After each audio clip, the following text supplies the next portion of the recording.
યત્સંકલ્પાતપતિ તપનું વાતિવાત સમિંધે વહ નિર્ધત્તે ધરણીરુદધી લંઘતે નૈવ વેલાં સોયં શ્રીમાન નિખિલ જગતાં અંતરાત્માવતીર્ણો ધર્મં રક્ષન દિશતુ કુશલમ સ્વામિનારાયણો નઃ.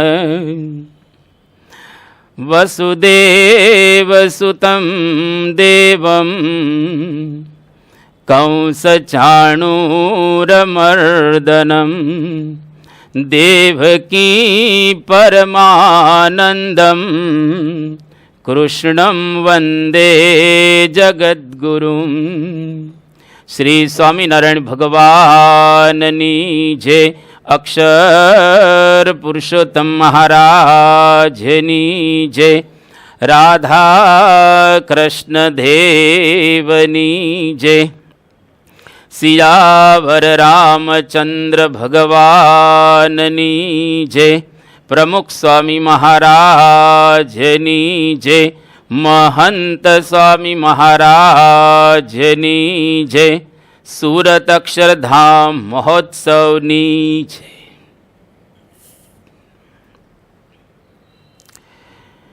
ઘણા લાંબા સમય પછી આ હોલની અંદર આપણે મળી રહેલા છીએ.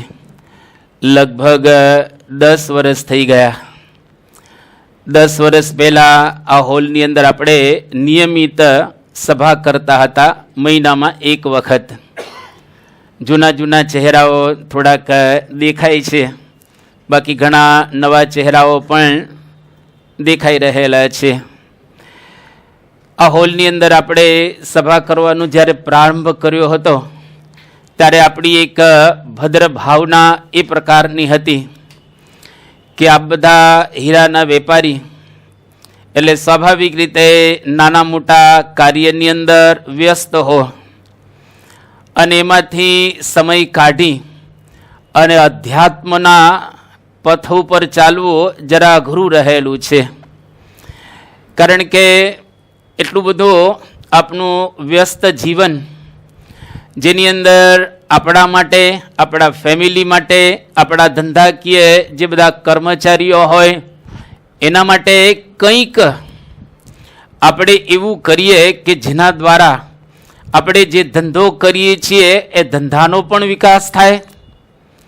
ફક્ત ખાલી ધંધાનો વિકાસ થાય એટલું અગત્યનું નથી, પરંતુ સાથે સાથે આપણા જીવનની અંદર આપણે પણ કંઈક આધ્યાત્મિક માર્ગે પ્રગતિ કરી શકીએ એવી એક શુભ ભાવના આપણા આ પ્રવચનમાળાની અંદર હતી.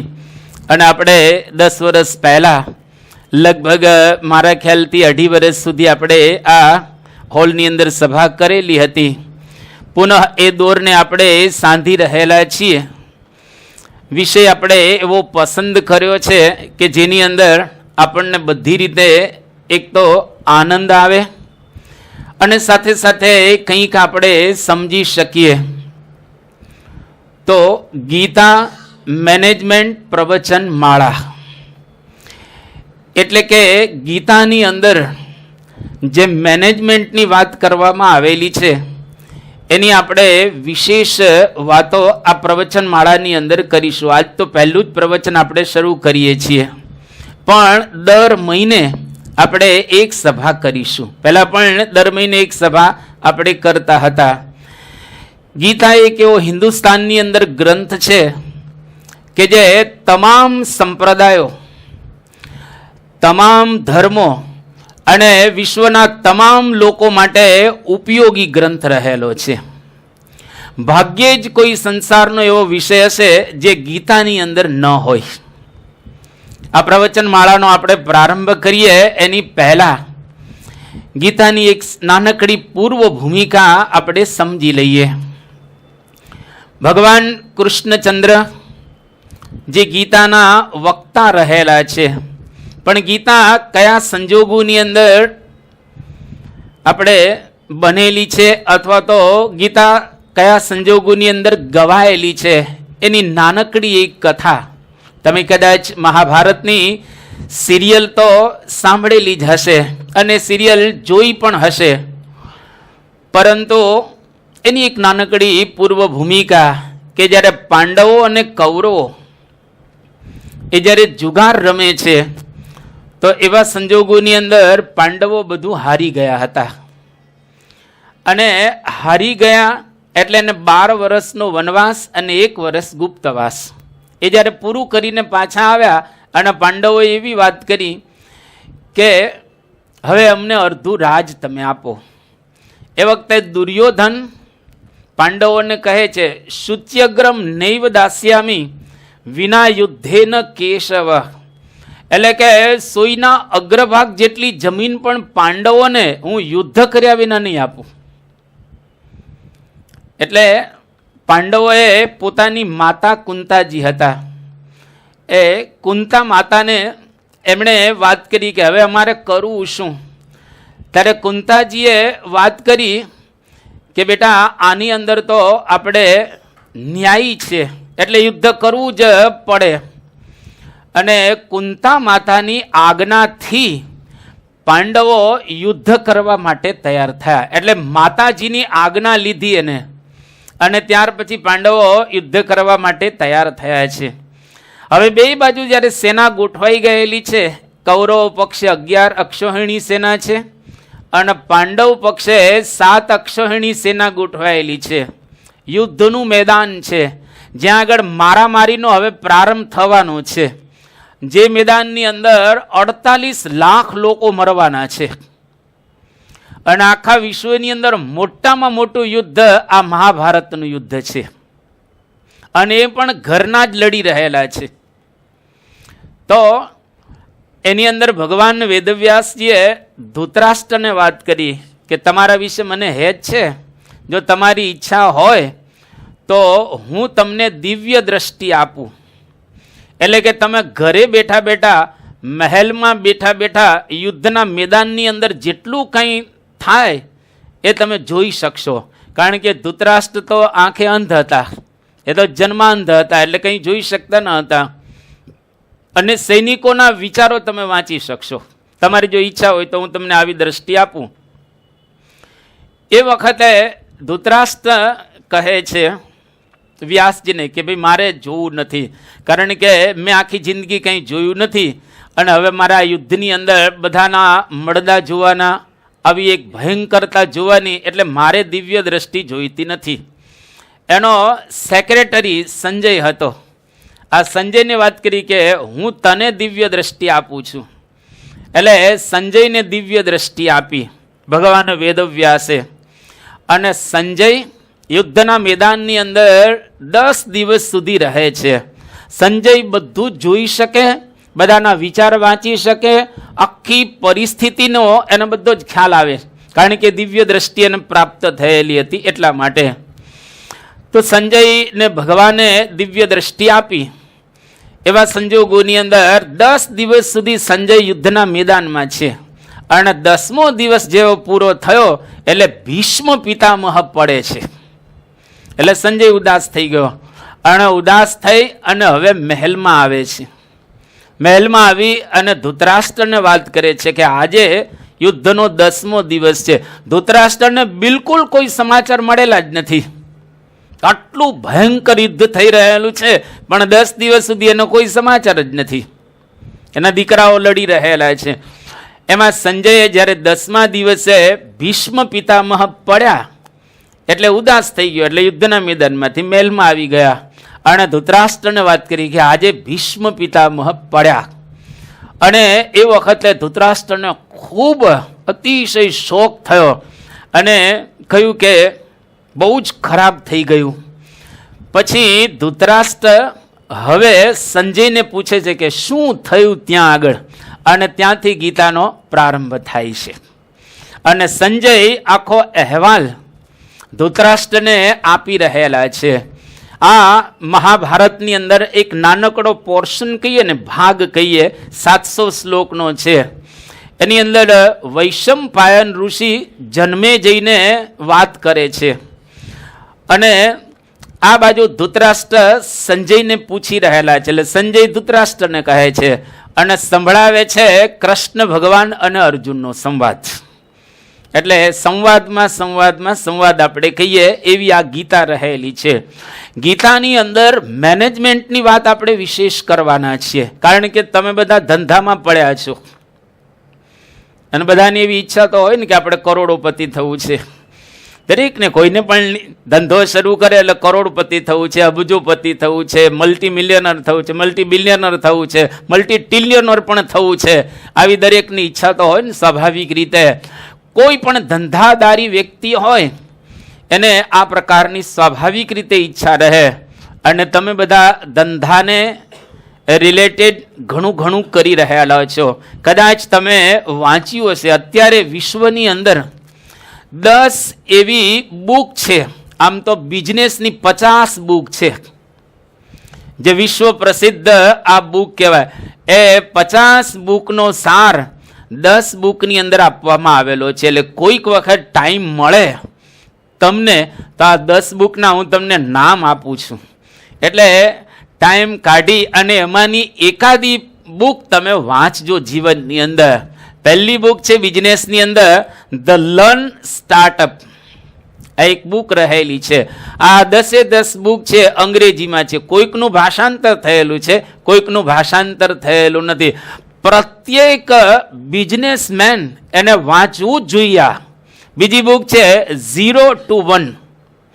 ત્રીજી બુક છે ધ એમાઇથ રીવિઝિટેડ. ચોથી બુક છે થિંકિંગ ફાસ્ટ એન્ડ સ્લો. તમે ઝડપથી પણ વિચારો અને તમારી વિચારવાની શક્તિને ધીરી પણ કરી દો. બિઝનેસની અંદર બેયની જરૂર પડશે. 5મી બુક છે ધ સાયકોલોજી ઓફ પરસેપ્શન. આ પણ એક અદ્ભુત બુક રહેલી છે. 6ઠ્ઠી છે ગુડ ટુ ગ્રેટ. દરેક માણસ સારો તો હોય છે, પણ ગ્રેટ મહાન બને એ ખૂબ જ અગત્યનું રહેલું છે. અને 7મી બુક જે વર્લ્ડ ફેમસ બુક રહેલી છે the 7 habits of highly effective people. આ બુકની વિશ્વની અંદર કરોડો કોપી વેચાઈ ગયેલી છે. સ્ટીફન આર કવિ, જેણે આ બુક લખવા માટે 20 વર્ષ લીધેલા છે. 20 વર્ષને અંતે એક પુસ્તક લખાયેલું છે. એનું ભાષાંતર ગુજરાતીમાં થયું છે, પણ અતિ ગુજરાતી અઘરું છે. પણ છતાંય તમે આ બુક ઘરે વસાવજો તો ખરા. સારેગમ પધની આ બુકનું નામ રહેલું છે. 9મી બુક છે થિંકિંગ ઇન બેટ્સ. અને છેલ્લી બુક છે ધ આર્ટ ઓફ વોર. તમારે દરરોજ યુદ્ધ કરવાનું જ છે, કારણ કે કોઈકની સાથે તમારે કંઈક ને કંઈક એવો સ્વાભાવિક રીતે બોલવાનું થાય, બીજું ત્રીજું થાય. ધંધાની અંદર તો ઘણું બધું થતું હોય છે. આ 10 બુક વર્લ્ડ ફેમસ બુક રહેલી છે, પરંતુ 10 બુકનો સાર ગીતાની અંદર કૃષ્ણ ભગવાને આપેલો છે. અને આપણે જોશું જ્યારે જે આવશે ત્યારે બુકનું નામ પણ હું તમને કહીશ. આજે તો આપણે પ્રારંભ કરી રહેલા છીએ. બહુ સુંદર રીતે કૃષ્ણ ભગવાને 700 શ્લોકની અંદર અદ્ભુત વાત કરી છે. તો આ 10 બુકનો સાર એટલો છે અને ગીતાનો સાર પણ એટલો છે કે મેનેજમેન્ટ બરાબર રીતે કરવું. મેનેજમેન્ટ એટલે આપણે પહેલા તો આપણા શરીરનું મેનેજ કરવાનું. વ્યક્તિગત જીવનમાં કઈ રીતે આપણે મેનેજ કરવું એ બરાબર જો આપણને આવડે તો બિઝનેસમેન તમે સારા થઈ શકો. બીજું, ઘરના સભ્યોને કઈ રીતે મેનેજ કરવા, આ પણ અગત્યનું છે. કોઈક વખત તમે બરાબર હો, પણ ઘરના સભ્યોને જો તમને મેનેજ કરતા ન આવડે તો ધંધામાં તમને મજા નહીં આવે. જેના ઘરની અંદર અશાંતિ હોય એ વ્યક્તિ કોઈ દિવસ સારો ધંધો ન કરી શકે. એટલે ગીતા ઘરના સભ્યોને કઈ રીતે મેનેજ કરવા એ શીખવાડશે. ઓફિસનો સ્ટાફ, એ કર્મચારી હોય કે પછી એસોર્ટિંગ કરનારા હોય કે બીજા ત્રીજા હોય, એ લોકોને પણ કઈ રીતે મેનેજ કરવા એ પણ ગીતા શીખવાડશે. અન્ય જેટલા કંઈ વિષયો મેનેજમેન્ટને સંબંધિત હોય તમામ વિષયો ગીતાની અંદર બહુ સુંદર રીતે આપવામાં આવેલા છે. અને જે સમાજની અંદર આપણે રહીએ છીએ એ સમાજને કઈ રીતે મેનેજ કરવો. આપણી આજુબાજુ ઘણો સમાજ રહેતો હોય છે, આપણા આડોશ પાડોશમાં લોકો રહેતા હોય, આપણી ઓફિસ હોય ત્યાં આજુબાજુ પણ લોકો રહેતા હોય, એ લોકોની સાથે પણ કઈ રીતે સંબંધો રાખવા એ પણ એટલું જ અગત્યનું રહેલું છે. ટૂંકમાં કહીએ તો ગીતા બધું શીખવાડશે. એક કે એક વસ્તુ ગીતાની અંદર આપવામાં આવેલી છે. 700 શ્લોકો તો આપણે કરી નહીં શકીએ, પણ જેટલા જેટલા અધ્યાય પ્રમાણે આપણે સમજવાનો પ્રયત્ન કરીશું એની ઉપરથી એવું લાગશે કે તમે જ્યાં છો ત્યાંથી ઘણા આગળ વધી શકશો.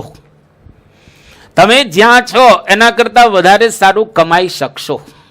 તમે જ્યાં છો એના કરતાં વધારે જીવન તમારું સારું બની શકશે અને ઘર પણ સુંદર બની શકશે આ ગીતાના માધ્યમ દ્વારા. એટલે અહીંયા આગળ શરૂઆત કેટલી સરસ કરે છે. ધૃતરાષ્ટ્ર સંજયને ગીતાની અંદર પૂછે છે કે ધર્મ ક્ષેત્રે કુરુક્ષેત્રે સમવેત્તા યુયુત્સવ મામ કાહ પાંડવાશ્ચૈવ કિમ અકુર્વત સંજય. હે સંજય, ધર્મ ક્ષેત્ર એવા કુરુક્ષેત્રના મેદાનની અંદર મામ કાહા એટલે કે મારા પુત્રો અને પાંડવાશ્ચૈવ પાંડવોએ શું કર્યું. ધૃતરાષ્ટ્રનો આ એક જ શ્લોક છે 700 શ્લોકમાં, પહેલો ને છેલ્લો. પછી ધૃતરાષ્ટ્ર બોલતા જ નથી ગીતાની અંદર ક્યારેય. તો અહીંયા આગળ કેટલી સુંદર શરૂઆત ગીતાની અંદર કરે છે. ધર્મ ક્ષેત્રે કુરુક્ષેત્રે. ધર્મ શબ્દથી ગીતાનો પ્રારંભ થાય છે અને ગીતાનો એન્ડ નીતિર મતિર મમ આ ત્યાંથી એન્ડ થાય છે. એટલે આખી ગીતાનો જો સાર કેવો હોય તો આપણે એટલો કહી શકીએ મમ ધર્મ, મમથી અંત ધર્મથી પ્રારંભ. મારો શું ધર્મ રહેલો છે એ આપણને ગીતા શીખવાડશે. એટલે અહીંયા આગળ ધર્મને સામે રાખી અને કોઈ પણ કાર્ય કરવામાં આવે તો એ કાર્ય સફળ જ થાય. એ વ્યક્તિગત જીવન હોય, પારિવારિક જીવન હોય, જાહેર જીવન હોય. ધર્મ એટલે ફરજ, ધર્મ એટલે કર્તવ્ય, ધર્મ એટલે સાચું અને ધર્મ એટલે ન્યાય. જો આપણા જીવનની અંદર ફરજ બજાવવાની આપણને આવડતી હોય તો સમજી લેવું કે તમે ધાર્મિક રહેલા છો. તમને કર્તવ્ય બજાવતા આવડતું હોય એનો મતલબ કે તમે ધાર્મિક છો. તમને સાચું બોલતા આવડતું હોય એનો મતલબ કે તમે ધાર્મિક રહેલા છો. ગીતા આપણને પ્રારંભની અંદર જ સમજાવે છે કે ધર્મને આગળ રાખીને જો કાર્ય કરવામાં આવે તો એ કાર્ય સારા જ થાય. અને આજે વિશ્વમાં થોડાક તમે દ્રષ્ટાંત સાંભળશો તો ખ્યાલ આવશે. ઇઝરાયલના વડાપ્રધાન ગોલ્ડા મીર બહુ સારા વડાપ્રધાન હતા. અને ઇઝરાયલ દેશ છે ને બહુ નાનો દેશ છે.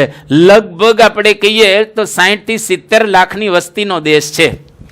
જે દેશની અંદર આખા વર્ષમાં 5 ઇંચ વરસાદ પડે છે, ફક્ત 5 જ ઇંચ મેક્સિમમ. પણ છતાં એ લોકોની પાસે પાણી ઘણું રિઝર્વ છે અને આજુબાજુ 8 કરોડ મુસલમાનો રહેલા છે. પણ ઇઝરાયલની સામે કોઈ આંગળી ચીંધી શકતા નથી. એટલો પાવરફુલ દેશ છે. એનું કારણ એ લોકોને બરાબર રીતે કર્તવ્ય બજાવતા આવડે છે. એનો વડાપ્રધાન જ્યારે ગાદી ઉપર આવે ત્યારે પહેલું એને કહેવામાં આવે છે કે ફરજ અને કર્તવ્યને ધર્મ સમજજો. આ ગોલ્ડા મીર, એને કેન્સર હતું પરંતુ છતાંય એમણે પોતાની ફરજ વ્યવસ્થિત રીતે બજાવેલી. આપણે જાણીએ છીએ ગાંધીજીને લો બ્લડ પ્રેશર હતું. ગમે ત્યારે એનું બ્લડ પ્રેશર ઓલું થઈ જતું હતું, લો થઈ જતું હતું, એટલે તરત ચક્કર આવતા, એવી પરિસ્થિતિ સર્જાઈ જતી હતી. પણ ગાંધીજીએ પોતાની ફરજ ક્યારેય ગુમાવી નથી. રામકૃષ્ણ પરમહંસને કેન્સર હતું પણ એને ક્યારેય પોતાની ફરજ કે કર્તવ્ય એમાં પાછા પડ્યા નથી. રશિયાના પ્રમુખ થયા લેનિન, બહુ સારા પ્રમુખ હતા. એને એટલો બધો માથાનો દુખાવો રહેતો હતો કે કામ કરવામાં બહુ જ મુશ્કેલી, પરંતુ છતાંય એક પણ વખત એને પોતાની ફરજમાં ક્યારેય ચ્યુતિ લાવેલી નથી. અમેરિકાના one of the best president John F Kennedy એ હસી નહોતા શકતા. માથાનો દુખાવો ને કમરનો દુખાવો હસી ન માણસ શકે, પરંતુ છતાંય અમેરિકામાં સારામાં સારી આ જોન એફ કેનેડીએ પોતાની ફરજ બજાવી.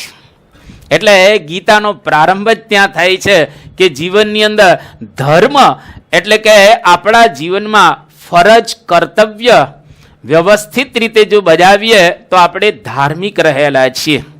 તમને ખ્યાલ છે ભારતમાં અંગ્રેજો જ્યારે આવ્યા અને ભારતના લગભગ પ્રદેશો એ લોકોએ લઈ લીધા. એમાં ભાવનગર, આમાં ભાવનગર નહીં બેઠા હશે આજુબાજુ, તો ભાવનગર જ્યારે લઈ લેવામાં આવ્યું એ વખતે ભાવનગર ઉપર કબજો અંગ્રેજોએ કરી લીધો અને બંદર ઉપર કબજો કર્યો. એ વખતે ત્યાં ભાવનગરની અંદર આ બાજુ રાજ્યના મુખ્ય સચિવ હતા એ વખતે સર પ્રભાશંકર પટણી, અને અંગ્રેજો ઉપર કેસ કર્યો. આ કેસની સુનાવણી ઇંગ્લેન્ડની પાર્લામેન્ટમાં થાય. ત્યાં કોઈ અહીંયા આગળ કોઈ વ્યવસ્થા નથી. અને સર પ્રભાશંકર પટણી એ બહુ જ સારા પોતે વિદ્વાન હતા અને ખૂબ સારા નોલેજેબલ પર્સન હતા, અને ઇંગ્લેન્ડ જતા હતા કેસ લડવા માટે. એ જ વખતે એના ધર્મપત્ની એને કહ્યું કે હું બીમાર છું એટલે તમે જઈ નહીં શકો, અને સંભવ છે કે કદાચ તમે ત્યાં આગળ જાઓ અને પાછા આવો ત્યાં સુધીમાં હું મૃત્યુ પણ પામી હોઉં. પણ સર પ્રભાશંકર પટણી એમના ધર્મપત્નીને કહે છે કે જો તું મારી પત્ની છે, બહુ સારું છે, અને તું વફાદાર પત્ની રહેલી છે, પણ મારે રાજ્યને વફાદાર રહેવું મારું કર્તવ્ય છે, મારી ફરજ છે કે આ કેસ લડવા માટે મારે ઇંગ્લેન્ડ જવું પડશે. એ વખતે એની માતા ના પાડે છે, પત્ની ના પાડે છે, પણ કે ના, મારે મારી ફરજને વ્યવસ્થિત રીતે બજાવવી પડશે. અને સર પ્રભાશંકર પટણી એ પોતે ત્યાં આગળ ગયા, કેસ લડ્યા, જીત્યા. અને આગળની ઘણી લાંબી કથા છે, હું કરતો નથી, પણ ટૂંકમાં માણસે પોતાનું કર્તવ્ય કે ફરજ બજાવવી જોઈએ બરાબર રીતે. તમે જ્યાં હો ત્યાં, તમે જેવા હો તેવા, પણ તમારો ધર્મ, તમારું કર્તવ્ય એને વ્યવસ્થિત રીતે બજાવો. થોડા વર્ષો પૂર્વે પેરિસની અંદર એક ભયંકર હુલ્લડ થયું, અને એટલું બધું મોટું હુલ્લડ હતો કે ન પૂછવા. હવે હુલ્લડ જ્યાં આગળ થાય તમને ખ્યાલ છે કે પત્રકારો બધા ત્યાં પહોંચી જાય અને છાપાની અંદર બધું છાપવાનું હોય. એમાં એક સ્માર્ટ પત્રકાર હતો, પ્રેસ રિપોર્ટર, અને હુલ્લડના ફોટા લેતો હતો, અને અતિશય આ હુલ્લડ મોટું હતું, અને એમાં મિલિટરી આવી અને એ લોકોએ ગોળીબાર કર્યો અને એ પત્રકારને ગોળી વાગી, એકદમ પડી ગયો પત્રકાર. એ વખતે એને લઈ જવામાં પણ આવ્યો હોસ્પિટલની અંદર, સારવાર હેઠળ અને મૂકવામાં પણ આવ્યો. અને ત્યાં હોસ્પિટલની અંદર હવે એને પૂછવામાં આવે છે કે ભાઈ હવે તમે લખવાનું જે આ બધું છે એવું, તો કે મારે લખવું છે, અને એ લખતો હતો કે પણ તમે આ પરિસ્થિતિની અંદર કે મારી ફરજ છે પત્રકાર તરીકે, અને છેલ્લું વાક્ય કે તમે લખી નાખો. પેન એની પડી ગઈ. શું લખી નાખીએ? તો કે આ હુલ્લડનો પ્રારંભ 3 કલાક અને 20 મિનિટે થયો, એની અંદર 3 જણા ઘાયલ થયા, 1 જણાનું મૃત્યુ થયું. કે કોનું મૃત્યુ થયું? કે મારું મૃત્યુ થયું. આ ખાલી બોલતા બોલતા ત્યાં ધડી પડ્યા અને મૃત્યુનું થઈ ગયું. છેલ્લા સમય સુધી પોતાનું કર્તવ્ય એને વ્યવસ્થિત રીતે બજાવ્યું. એટલા માટે એક કવિએ બહુ સરસ વાત કરી કે સુવાડી નથી દોસ્ત કર્તવ્ય કેડી, સુવાડી નથી દોસ્ત કર્તવ્ય કેડી, ગુલાબોથી જાજા અહીં ગોખરું છે. જ્યારે આપણે આપણું કર્તવ્ય કે ધર્મ બજાવીએ ત્યારે બહુ જ સહન કરવું પડે, પણ કર્તવ્યમાં ક્યારેય પાછા આપણે પડવું ન જોઈએ. એટલા માટે આપણા શાસ્ત્રો એવી વાત કરે છે, ગીતાનો સાર, કર્તવ્યમ એવ કર્તવ્યમ પ્રાણેહી કંઠ ગતે રપી. કદાચ પ્રાણ કંઠમાં આવી ગયા હોય તો એ જે કરવાનું છે બરાબર રીતે કરવું. અકર્તવ્યમ ન કર્તવ્યમ પ્રાણેહી કંઠ ગતે રપી. જે નથી કરવાનું એ ક્યારેય નહીં કરવાનું, ભલે કદાચ આપણા પ્રાણ જતા રહે તો પણ. એટલે ગીતાનો પ્રારંભ ક્યાંથી થાય છે? તો કે જીવનમાં ફરજ બરાબર બજાવે. જો તમે ચેરમેન હો તો ચેરમેન તરીકે તમારે જે કામ કરવાના છે બધા જ બરાબર કરવા, વ્યવસ્થિત કરવા, સ્માર્ટ રીતે કરવા, અદ્ભુત રીતે કરવા. જેટલું સાચું એટલું જ કરવું, ખોટું ક્યારેય કરવું નહીં. આ ગીતા આપણને બતાવી રહેલી છે. ત્યાર પછી બહુ સુંદર ધૃતરાષ્ટ્ર અહીંયા આગળ કહે છે કે મામ કાહા પાંડવશ્ચૈવ, મારા અને પાંડવો શું કરે છે. મનુષ્ય દરેકે બોધપાઠ એવો લેવાનો કે ઘરની અંદર, ઓફિસની અંદર તમારો જે સ્ટાફ હોય એની અંદર કોઈ દિવસ મારા તારા નહીં કરવાના. પાંડુ રાજા મૃત્યુ પામી ગયા હતા, ધૃતરાષ્ટ્ર મોટા હતા, એટલે કૌરવ અને પાંડવો બે ભાઈઓ જ હતા ને, સ્વાભાવિક રીતે બે ભાઈઓ હતા. પણ ધૃતરાષ્ટ્ર શું કહે છે કે મારા એટલે દુર્યોધન વગેરે દીકરાઓ, અને પાંડવાશ્ચૈવ, પાંડવો કોણ છે? એના જ પોતાના છે, કારણ કે પાંડુ રાજા તો મૃત્યુ પામી ગયેલા હતા. એટલે હવે બધા દીકરાઓ તમારા જ છે. પણ છતાંય ધૃતરાષ્ટ્રને મારા અને તારા એવો ભાવ રહેલો છે. અને જ્યાં મારા ને તારા હોય ત્યાં યુદ્ધ જ થાય, એટલું યાદ રાખવું. જ્યાં મારા ને તારા હોય ત્યાં ચોક્કસ યુદ્ધ થાય. એટલે ઘરમાં કોઈ દિવસ મારા તારા નહીં કરવાના, મોહલ્લામાં કોઈ દિવસ મારા તારા નહીં કરવાના, તમારી ઓફિસમાં કોઈ દિવસ મારા તારા નહીં કરવાના, તમે જ્યાં રહેતા હો પ્રાંતમાં ત્યાંય મારા તારા નહીં કરવાના, ગામની અંદર પણ મારા તારા નહીં કરવાના. જ્યાં મારા તારા થાય ત્યાં આગળ હંમેશા યુદ્ધ થાય. અને જ્યાં આગળ ભેદભાવ ઉત્પન્ન થાય ત્યાં આગળ પ્રેમ અને સ્નેહ કોઈ દિવસ ન રહે. પ્રેમ અને સ્નેહ ભેદભાવની અંદર કોઈ દિવસ રહેતા હોતા નથી. એટલે તમામ ભેદભાવો ત્યારે જ ભૂલાય છે કે જ્યારે મારા અને તારાનો ભાવ ટળે છે. તમારી ઓફિસમાં તમે જોજો, કોઈક વખત સારું કામ કરતા હોય એના વિશે તમને વધારે ભાવ હોય, ખરાબ કે બરાબર ન કામ, તમે એને પ્રેમથી રજા આપો, બસ પ્રેમથી રજા આપો, પણ એના વિશે ભાવ ફેર કરો નહીં ક્યારેય. અને ઘણા એવા પ્રસંગો બનેલા છે. મુંબઈમાં એક પ્રસંગ એવો બન્યો, કલકત્તામાં એક પ્રસંગ એવો બન્યો, એક જયપુરની અંદર એક પ્રસંગ એવો બન્યો, જુદો જુદો. પણ હું તમને એક પ્રસંગની વાત કરું. મુંબઈની અંદર એક એવો પ્રસંગ બન્યો કે એક નોકર હતો અને સરસ માલિકની સારી સેવા કરે બધી જ રીતે. પણ માલિકને એક વખત નોકરે વાત કરી કે ભાઈ અમારા ઘરે લગ્ન છે, તો મારી એવી ઈચ્છા રહેલી છે કે તમે મને ઉછીના થોડાક પૈસા આપો. મારે જોઈતા નથી પૈસા તમારા, પણ ઉછીના થોડાક પૈસા આપો અને પછી પગારમાંથી તમે વાળી દેશો, વાળી લેજો તમે પગારમાંથી, પણ મારે થોડાક પૈસા જોઈએ છે લગ્ન માટે.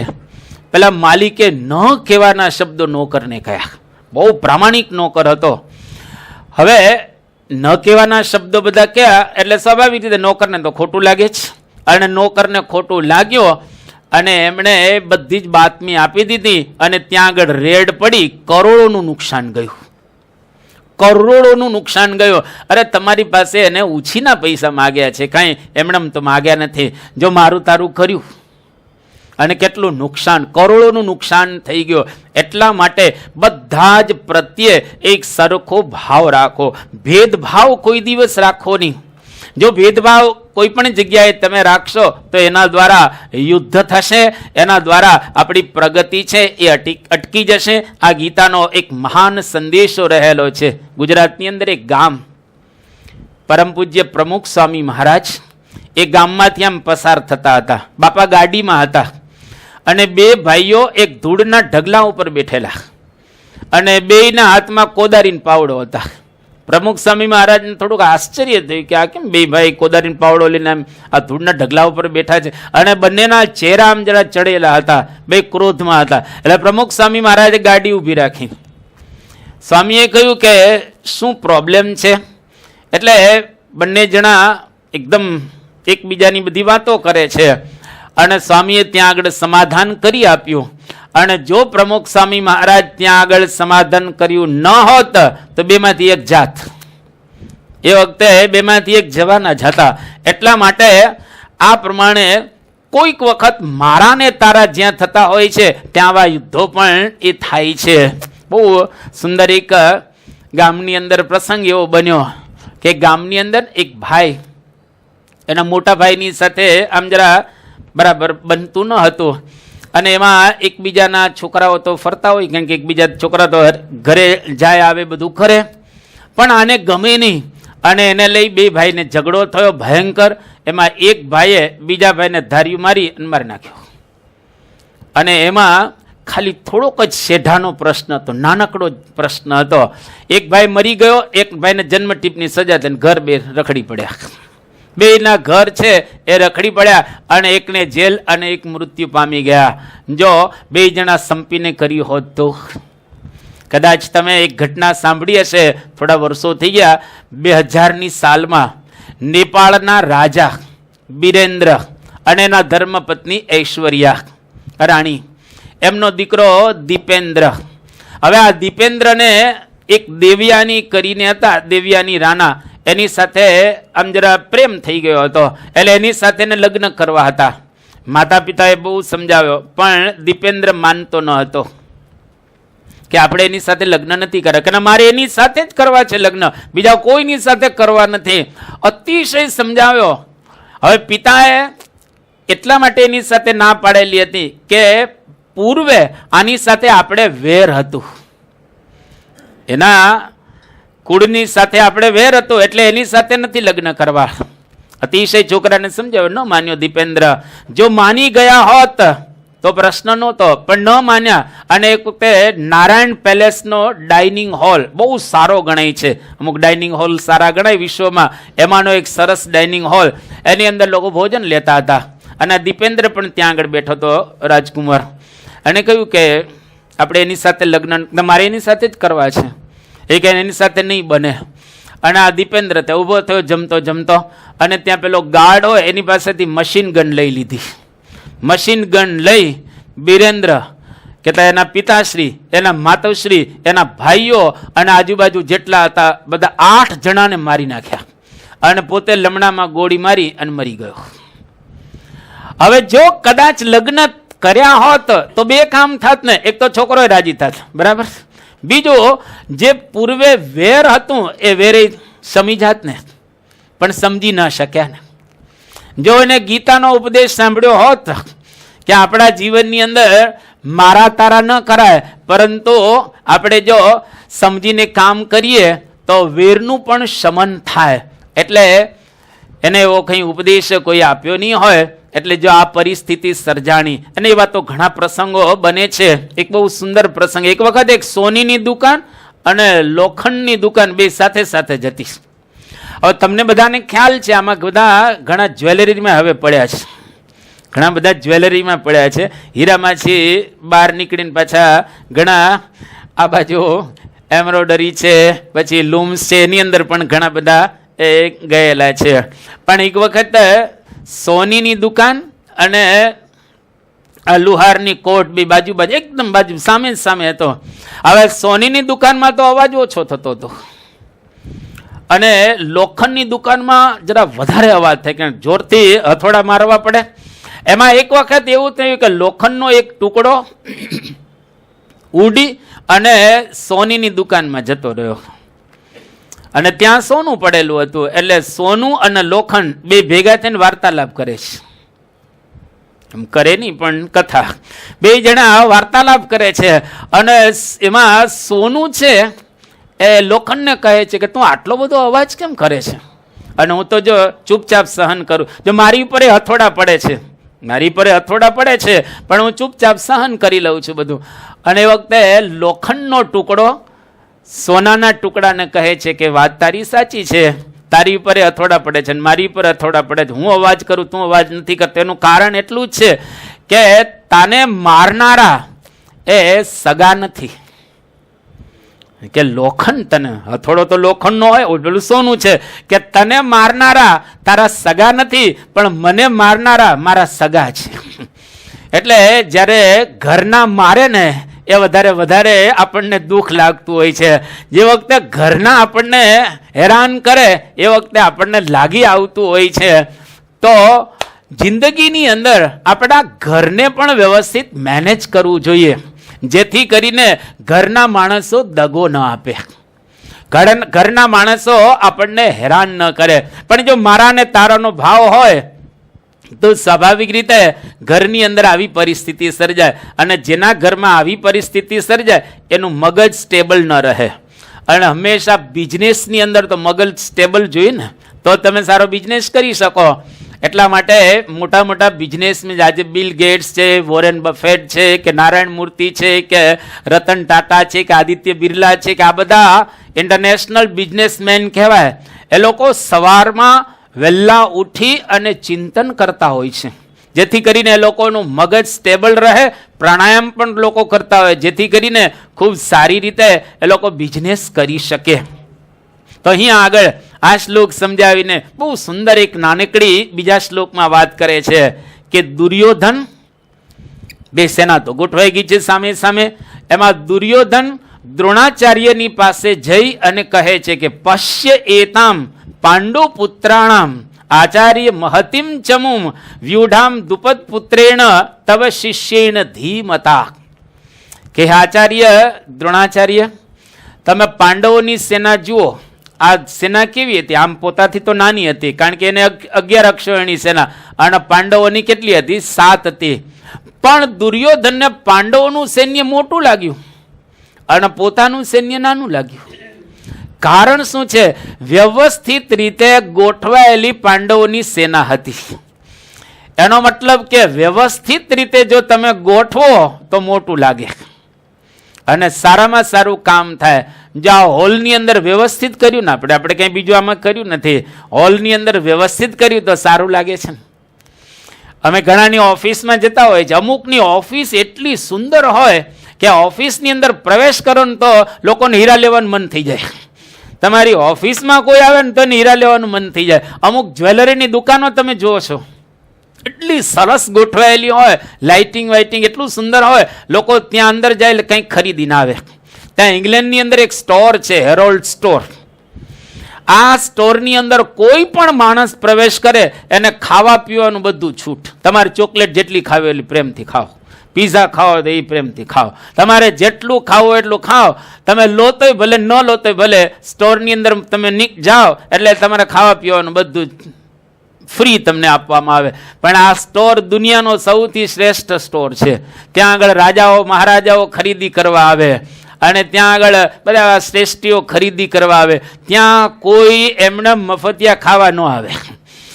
એમાં મફતિયા કોઈ એક વખત તમે ખાધું એટલે એની અંદરથી તમારે લેવું જ પડે, કારણ કે વાતાવરણ સ્ટોરનું એવું રહેલું છે. એટલે અહીંયા આગળ કહે છે કે પાંડવોનું સૈન્ય એટલું સરસ ગોઠવેલું હતું, દુર્યોધનને મોટું લાગ્યું. એક વાત. બીજી વાત, જ્યાં આગળ એકતા હોય ને ત્યાં હંમેશને માટે સેના મોટી લાગે, ઉત્સાહ પણ જબરજસ્ત હોય. પાંડવ સેનાની અંદર હતી અને કૌરવ સેનાની અંદર એકતા ન હતી. એટલે જો તમારી ઓફિસમાં, તમારા ઘરમાં, તમારા ગામમાં, કે આપણા રાજ્યની અંદર કે દેશમાં એકતા હશે તો મોટું લાગશે, અને એકતા નહીં હોય તો ગમે તેટલું મોટું હશે વિખાઈ જશે. આ હિન્દુસ્તાન દેશ દુનિયાનો સર્વશ્રેષ્ઠ દેશ હતો આજથી 2500 વર્ષ પહેલા. તમને સાંભળીને આનંદે થશે ને આશ્ચર્ય થશે ને દુઃખે થશે, બધું ભેગું થશે. હું એક વાત કરીશ તો લગભગ 2500 વર્ષ પૂર્વે આપણા દેશની અંદર જે સોમનાથનું મંદિર છે, સોમનાથનું મંદિર, એ સોમનાથના મંદિર ઉપર લગભગ 18 વખત મોહમ્મદ ગઝનીએ ત્યાં ચડાઈ કરેલી છે. આ સોમનાથનું એક મંદિર એને તોડવા 18 વખત આવ્યો. સોમનાથના મંદિરને કહેતા ઠાકોરજીને જગાડવા માટે 200 મણ સોનાની ઘંટડીઓ હતી. આમ ખાલી એક વખત આમ કરે 200 મણ સોનાની ઘંટડીઓ વાગે, અને આગળના ભાગમાં 5 મણનો સોનાનો ઘંટ વગાડીને તમારે અંદર જવાનું. એનો મતલબ કે કેટલું સોનું ભારતમાં હશે. એટલે સોનાની ચીડિયા આપણા ભારતમાં હતી, પણ ભારતમાં એકતા નહોતી. એને લઈ અને 2500 વર્ષથી આપણા દેશની અંદર શક આવ્યા, હુણ આવ્યા, કુષાણ આવ્યા, અંગ્રેજો આવ્યા, ડચ આવ્યા, ફિરંગીઓ આવ્યા, મુસલમાનો આવ્યા, અને ધીરે ધીરે ધીરે લૂંટી અને લોકો લઈ ગયા. એટલે જ્યાં એકતા હોય ત્યાં આગળ સમૃદ્ધિ હોય, જ્યાં એકતા હોય ત્યાં આગળ શાંતિ હોય, અને જ્યાં આગળ એકતા હોય ત્યાં હંમેશા મોટું હોય. એટલે કદાચ આખા દેશના લેવલે તો આપણે ન કરી પણ ઘરના લેવલે જ કરી શકાય ને, કે ઓફિસના લેવલે તો આપણે કરી શકાય. જો અજીમ પ્રેમજી વિપ્રોના માલિક, બહુ જ મોટું એ લોકોનું તંત્ર, એક વખત એનો વિશ્વમાં લગભગ 3-4 નંબર આવેલો હતો. આ અજીમ પ્રેમજીને 2000ની સાલમાં ધ યર એવોર્ડ એટલે કે ધ બિઝનેસમેન યર એવોર્ડ એને પ્રાપ્ત થયો હતો. એમાં અજીમ જે પ્રેમજી છે એના ઇન્ટરવ્યુની અંદર એને પૂછવામાં આવ્યું કે આનું કારણ, તો કે આનું કારણ બીજું કંઈ નહીં, અમારી ઓફિસ, અમારા કર્મચારીઓ અને અમારો આખો સ્ટાફ. આ મારો એવોર્ડ નથી, પરંતુ મારા 12,000 કર્મચારીઓનો એવોર્ડ રહેલો છે. અને અમે બધા ખૂબ અમારી કંપનીની અંદર સંપીને કામ કરીએ છીએ. થોડા વર્ષો પૂર્વે જર્મનીની અંદર એક પિક્ચર બહાર પડેલું.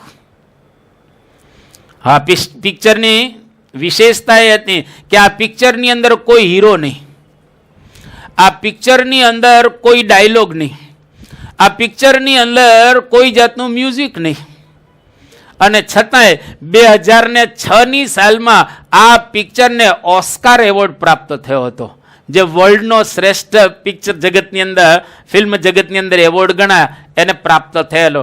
એ શું પિક્ચર હતું કે બીજું કંઈ ને, અને પાછી એની મિનિટ કેટલી હતી તો કે 7 મિનિટની જ, 7 મિનિટની ફિલ્મ, કોઈ ડાયલોગ નહીં, કોઈ હીરો નહીં, અને કોઈ સાઉન્ડ, કશું કાંઈ નહીં. બસ એને આ ઓસ્કાર એવોર્ડ પ્રાપ્ત થયો. એક ટેબલ હતું, આમ ટેબલની જે ધાર કહેવાય એની ઉપર 5 પૂતળીઓ હતી, અને ઉપરથી એક પેટી પડી, અને 5 પૂતળીઓ આમ ભેગી થઈને પેટીને ઝીલી લીધી, અને એ પેટી 5 પૂતળીઓને મળે છે. પિક્ચર ઓવર, પૂરું થઈ ગયું. બસ આટલું જ, એમ દ્રશ્ય આટલું જ, 7 મિનિટની અંદર આ બધું પૂરું થયું. તો એની ઉપરથી બહુ સુંદર ઇન્ટરનેશનલ લેવલ ઉપર આ પિક્ચરની સરાહના થઈ, અને કેટલા લોકો એની ઉપર ચિંતન કર્યું. હું એનો સાર તમને કહું. એક તો એ લોકોએ કહ્યું કે જ્યાં આ 5 પૂતળીઓ ભેગી થઈ અને પેલી ઉપરથી પેટી ઝીલી લીધી, એ કે જ્યાં એકતા હોય ત્યાં સંપત્તિ મળે, કારણ કે પેટી એને મળી 5 ને. બીજો, એકતા હોય તો તમને એવોર્ડ મળે, એને ઓસ્કાર એવોર્ડ પ્રાપ્ત થયો, એટલે એવોર્ડ પણ પ્રાપ્ત થાય. અહીંયા આગળ ગીતા એવું કહે છે કે જો એકતા હોય તો સત્તા મળે, પાંડવોને મળી. એકતા હોય તો સંપત્તિ મળે, પાંડવોને મળી, કૌરવને ન મળી. એકતા હોય તો કીર્તિ મળે, પાંડવોને મળી, કૌરવને ન મળી. અને એકતા હોય તો સુખ પણ મળે, પાંડવોને મળ્યું, કૌરવને ન મળ્યું. એટલે એકતા જ્યાં જ્યાં હોય ત્યાં ત્યાં આ બધી જ વસ્તુ આપણને પ્રાપ્ત થાય, અને જ્યાં જ્યાં કુસંગ હોય ત્યાં કોઈ વસ્તુ આપણને પ્રાપ્ત થતી હોતી એ નથી.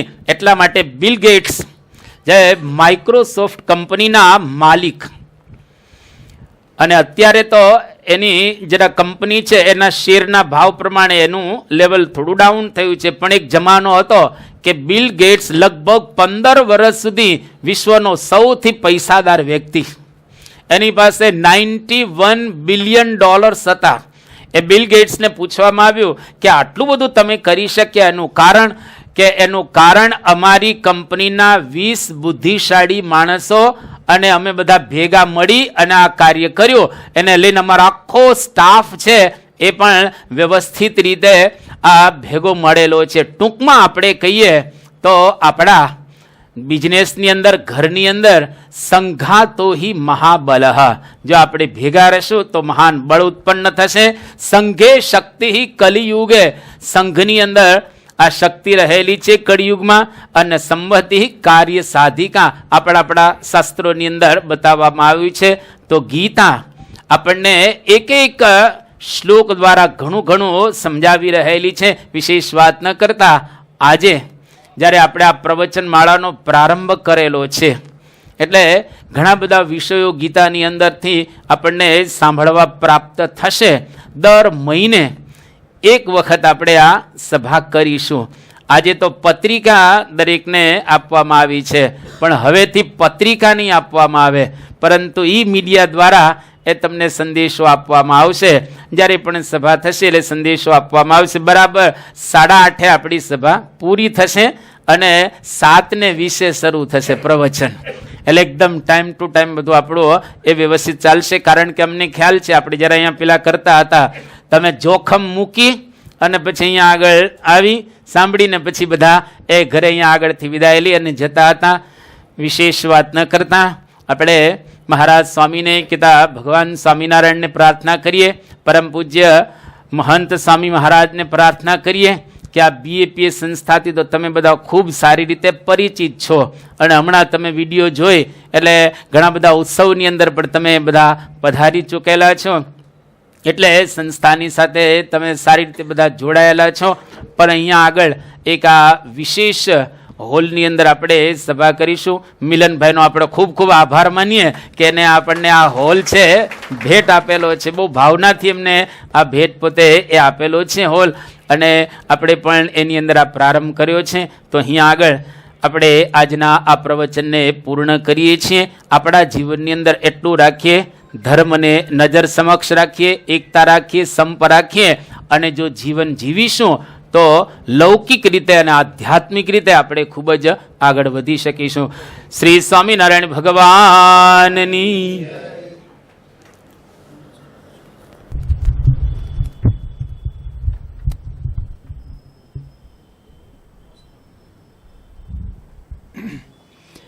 સ્વામિનારાયણ સાક્ષાત અક્ષર પુરુષોત્તમ સર્વેભ્યઃ પરમાં શાંતિમ આનંદમ સુખમર્પયેત. શ્રી સ્વામિનારાયણ ભગવાનની જય, અક્ષર પુરુષોત્તમ મહારાજની જય, સિયાવર રામચંદ્ર ભગવાનની જય, રાધા કૃષ્ણ દેવની જય, ઉમાપતિ શંકર ભગવાનની જય, ગુરુહરિ પ્રમુખ સ્વામી મહારાજની જય, પ્રગટ ગુરુહરિ મહંત સ્વામી મહારાજની જય, સુરત અક્ષરધામ મહોત્સવની જય.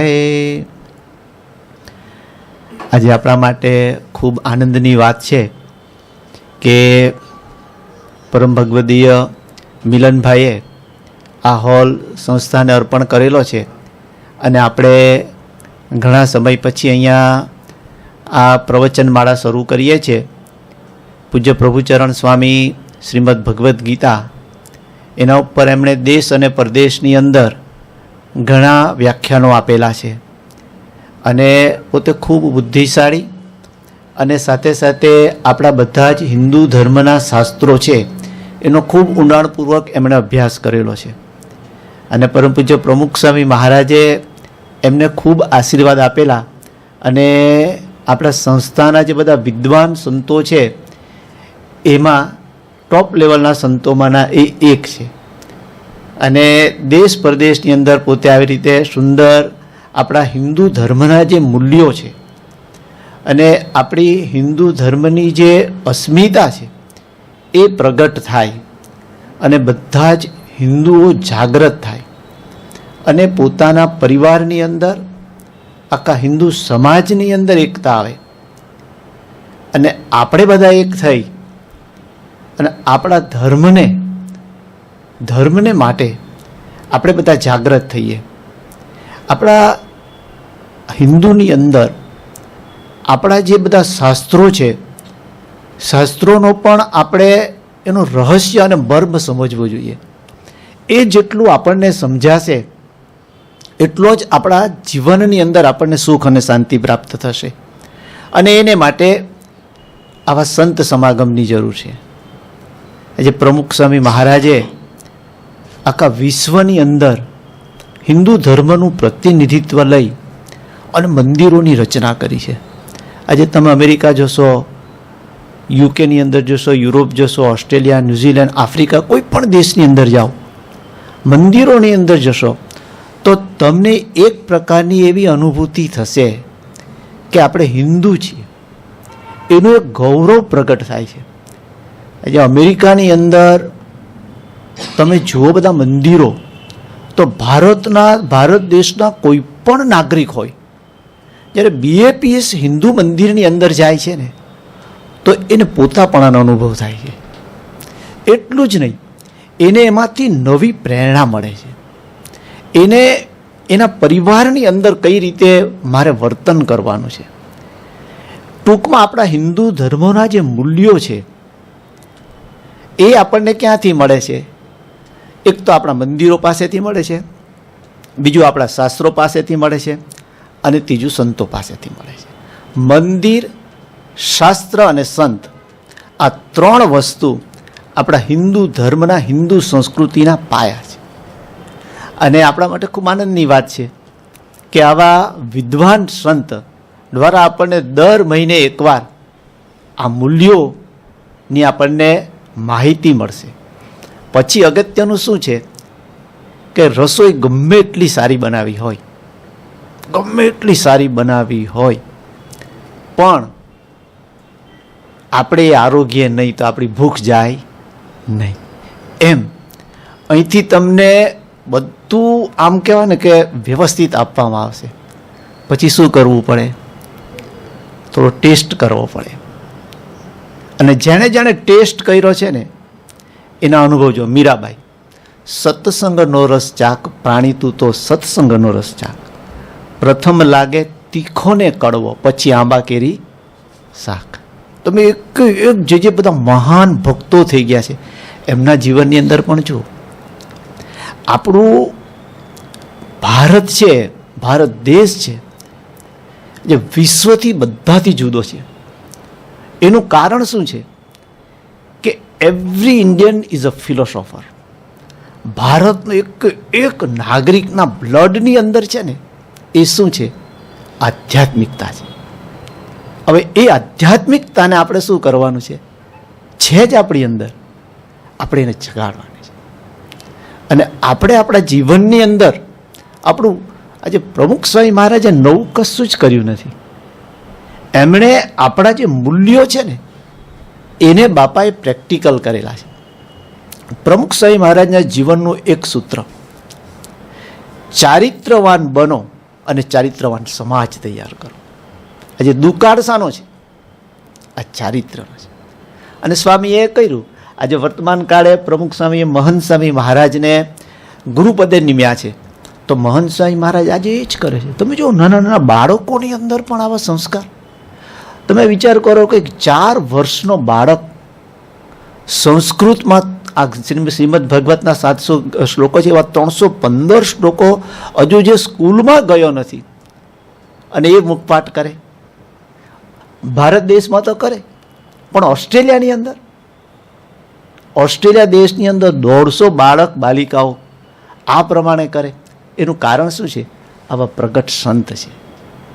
અને એમના વચનની અંદર વિશ્વાસ લાવીને જ્યારે આવું કાર્ય કરીએ ને તો ખરેખર આપણને આપણી પાસે જે વસ્તુ છે ને, આપણી પાસે છે વસ્તુ, પણ હવે એ વસ્તુને આપણે જાણવાની છે અને આપણા જીવનની અંદર આત્મસાત કરવાની. એ જેટલું કરશો ને એટલે આપણું પોતાના જીવનની અંદર માણસને જોઈએ છે શું? આટલું બધું માણસ સવારથી ઉઠીને સાંજ સુધી દોડધામ કરે છે, એને શાંતિ જોઈએ છે. અને શાંતિ ક્યાં મળે? આપણા મહાન જે બધા સંતો થઈ ગયા છે એ લોકોનું એક જ સૂત્ર છે, સુરપુર, નરપુર, નાગપુર, ये 3 में सुख नाही, का सुख हरि के चरण में, का संतन के माय. તો જો આપણે જે સુખ અને શાંતિ જોઈએ છે એ સત્સંગમાં છે. એટલે સત્સંગ પણ આપણે થોડો કરવું જ. આપણે એવું નથી કહેતા કે નથી કરતા, પણ સત્સંગની અંદર પણ ગ્રેડ આવે છે. તો એ પ્રમાણે આપણે સત્સંગ કરીશું તો આપણને અનુભવ થશે. એટલે અહીંયા પૂજ્ય પ્રભુચરણ સ્વામી આપણને મહિનામાં એકવાર સત્સંગનો લાભ આપશે. તો એ સત્સંગ એક તમે સાંભળ્યું છે આજે, તો ઘરે જઈને થોડુંક થિંકિંગ કરજો કે મારા જીવનની અંદર હું ક્યાં ઊભો છું. Now I want to go 1 step ahead. મારે એક સ્ટેપ આગળ જવું છે, તો મારે ક્યાં સુધારો કરવો છે મારા જીવનની, મારા વ્યક્તિગત જીવનની અંદર, મારા ફેમિલી સાથે, મારા સ્ટાફ સાથે કે મારા બિઝનેસની અંદર મારે ક્યાં સુધારો કરવાનો છે. અને જોજો તમે શાંતિ ચિત્તે રાત્રે આરામમાં જતાં પહેલાં સૂતા પહેલાં ખાલી એટલો એક વિચાર કરજો, ભગવાનને પ્રાર્થના કરજો. તમે જે ઈષ્ટદેવને માનતા હો, જે ગુરુને માનતા હો, એમને પ્રાર્થના કરજો અને તમારા અંતરની અંદર ભગવાન પ્રવેશ કરશે, ગુરુદેવ પ્રવેશ કરશે અને તમને પોતાને લાગશે આ સુધારો કરવા જેવો છે. અને તમે કરશો એટલે તમને એક પ્રકારનો અનુભવ થશે જે શાંતિનો અનુભવ છે. એટલે આજના શુભ દિવસે જ્યારે આપ બધા અહીંયા આ પ્રવચન માંડાળી અંદર લાભ લીધો છે, તો હવે આપ તો લાભ લેજો જ, પણ સાથે સાથે આજુબાજુવાળાને પણ લાભ અપાવજો. કારણ કે ગમતું મળીએ તો અલ્યા ગુંજે ન ભરીએ ને ગમતા ન કરીએ ગુલાલ.